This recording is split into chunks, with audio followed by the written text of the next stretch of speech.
familiar idioms I'd repeat to myself and write down later. I heard the stern, brass-knuckled poetry of the dangerous classes in his waxings on about his main topic, the pursuit of rough sex, the game, the gay game, as he put it. After his haircut in Victoria on our first time out together, he ran a hand along his new fade and mused, "Maybe I'll find me a long-haired motorcycle dude with my soldier's buzz cut." He told me he hadn't been sure how I would take the whole homosexuality thing, being straight and Indian, I guessed. Well, yeah, he admitted, of the culture. But I used to work at a pulp mill, and all the guys there, 6, I supposed, since they'd been stalwarts in BC's lumber industry for generations, they'd be having sex with women, men, everyone. I'd get to know these guys and get to know their dads and go to bed with them. Stories. He had a million of them. On my last afternoon, he invited me for tea at the boathouse where he was living. A floating bungalow with walls of some honey-colored wood, maybe pine.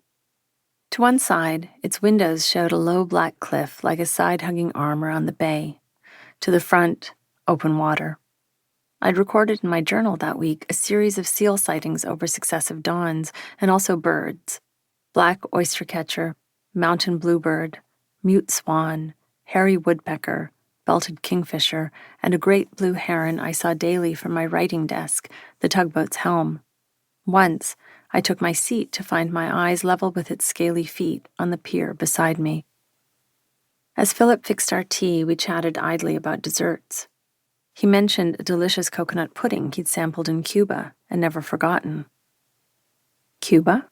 What was he doing there? It turned out to be the only topic that day. A single story, it took up the entire afternoon.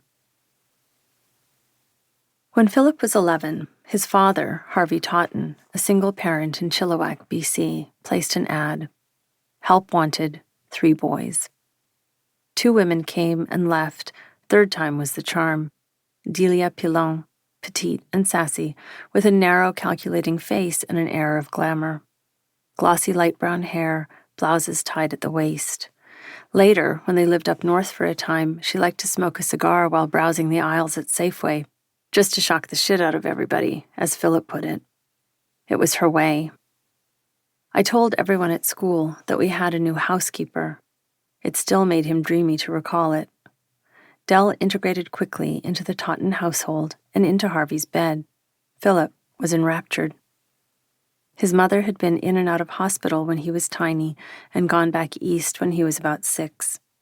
Harvey kept the boys. They'd moved every year since, the main constant being Harvey's severe regimen of chores, corporal punishment always available as an alternative. In fairy tales, the coming of a stepmother is never regarded as anything but a misfortune, but picture Phillip, a tender boy, living in a house of men, when in waltzes this wisecracking lady, smelling good and with soft arms open.